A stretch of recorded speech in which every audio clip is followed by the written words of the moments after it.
universal health care. And an example is NHIF, whereby people are accommodated for in the health sector, where anyone can get treatment almost as close to freely compared to those who do not have any coverage as such.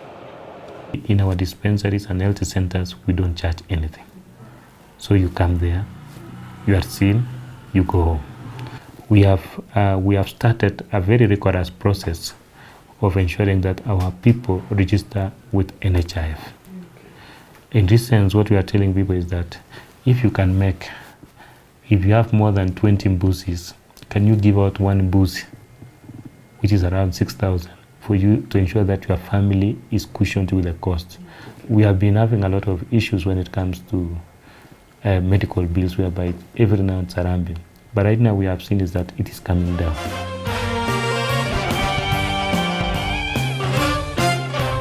For example, access to health. There are people, even in some slums, you go for 2 kilometers, you get a health center. But in some places, you go for 70 kilometers. So we need to really define some of these parameters well, so that we are able to serve the people correctly. Lazima CRA ifanye actual costing. Ni fedha ngapi zinahitajika kuprovide maybe health services in Elgeyo Marakwet. Ukiangalia sahi labda kaunti zetu ni less than 1%, kwa sababu ile costing ama hawakufanya actual costing kujua ni fedha ngapi zinahitajika kuweza kutoa huduma fulani. Na hiyo sana ndio tunaomba. I think a lot should be done. When you go to the hospitals, the dispensaries, the county dispensaries and the county health facilities, you find that mostly we lack medicine. Even the health workers there, they are not enough. You still find gap in the health department. When you look at the health sector, yes, the county is actually putting much resources, especially in health. When you look at it very critically, you find that it has not really met its own standards, given the fact that the county is purchasing enough drugs.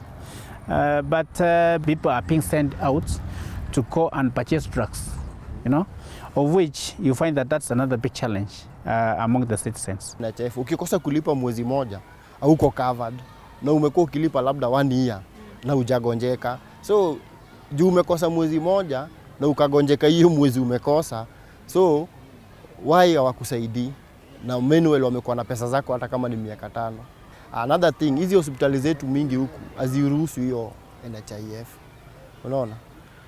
Mi kama kwangu mimi sijajaza hiyo kitu cause mimi mwenyewe nakosa hizo 5 kitu. But kama ingekuwa imerudi chini kama 200 hivi 250, at least kila mtu angekuwa anaishikia. But si mashinani, watu nabaki hatuna. Kama ni health, kama ni hosi unaenda unaona hizo hospitali dogo za serikali. Pale hivi ukiingia unaandikwa dawa enda nje, laboratory za zingine unaambiwa enda nje. Sasa si watu tunaumia juu tufiki hiyo ligi ya 5 so. Kwangu mimi naona kama NHIF iniritishi sana. Kwa sababu ukifika kama hospitali, ukiwa na hiyo NHIF, kuna some services unapewa na NHIF na kuna zingine wanakataa. For example, saa zingine ukitaka kwenda mambo ya macho ama meno, wana discriminate, wanasema NHIF haifanyi. So tulikuwa tunauliza kwa sababu hiyo NHIF tulikuwa tunaona kama inaweza saidia. Lakini ikifika wanakuambia services hii unaweza fanyiwa na hii haufanyiwi.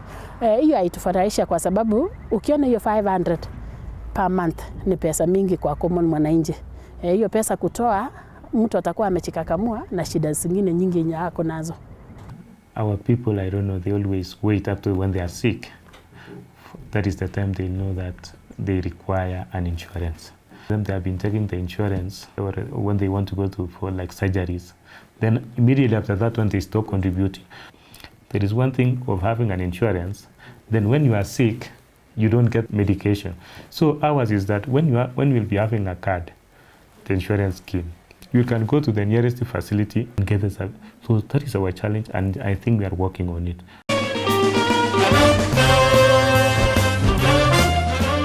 Universal health coverage is, if someone needs a healthcare service, they should be able to access it of good quality without getting into any financial problems.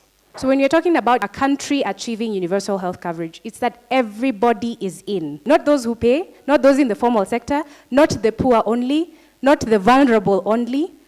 everybody. So the universality here is that everybody is in. Goal of universal health coverage is what we call financial risk protection. That when you access a healthcare service, it should not interfere with your economic situation. So you shouldn't have to, for example, sell your assets.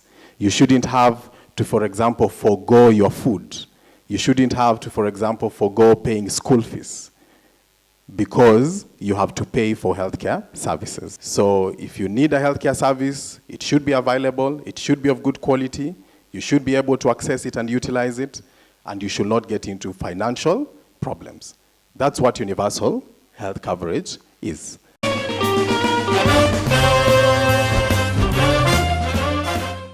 One thing that the Health Act 2017 indicates is that level 1 to level 5 hospitals with different kind of naming, primary healthcare to, and so on, dispensaries, whatever language you're familiar with, are under counties, okay? And level 6 under the national government. But, as you know, level 5 hospitals are funded by the national government. Okay, so we're saying, well, the law is telling us what everyone is supposed to do. It's not always very clear.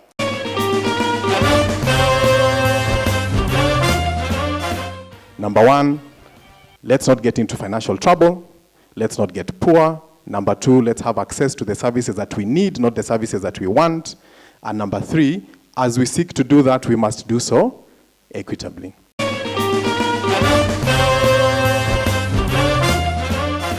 To move towards universal health coverage, there are three things that a country needs to do, because it is a journey. And the journey occurs in three parts. One is that you have to expand the range of services that citizens in a country have access to. So that is one of the journey that the country has to undertake, expand the range of services. The second journey that the country has to take is to cover more people, include more people, have more and more people benefit from universal health, from universal health coverage initiatives. And last, you have to reduce out-of-pocket costs. You have to reduce the amount of money that people have to pay out of pocket to a health facility to access services.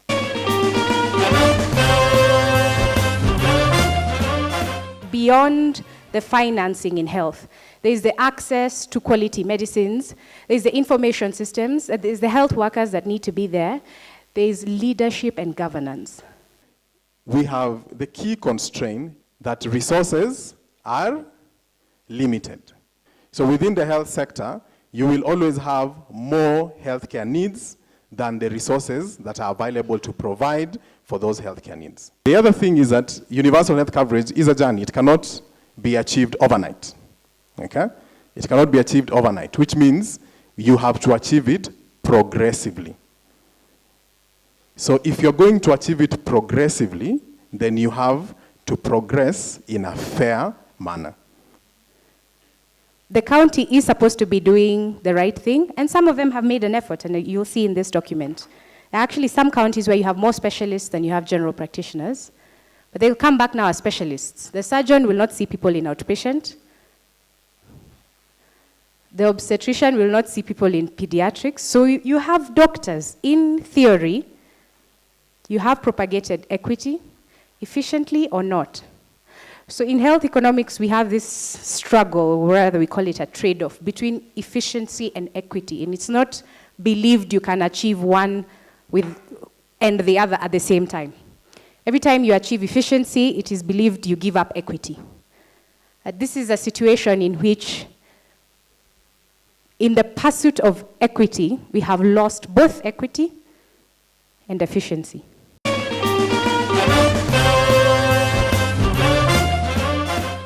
So we are making steps to address this. So once we have an explicit benefits package, then regardless of your level of contribution, you all access, at least at the basic level, you all access the same. Fair financing is a very important basic principle of universal health coverage. And it really means that people contribute or make payments to the health system according to their ability to pay, which means that people that are very, very poor obviously will have, can only make smaller contributions, smaller payments. Devolution, we actually had made quite a few gains in the health sector, including flow of funds directly to the front line, directly to the facility.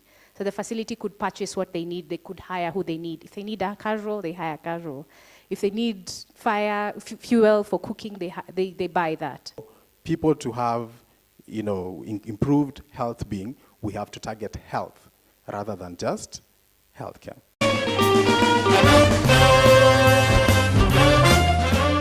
It is important that the health system reduces its reliance on out-of-pocket payments. So we have to try as much as possible and move away from requiring Kenyans to pay directly to a health facility.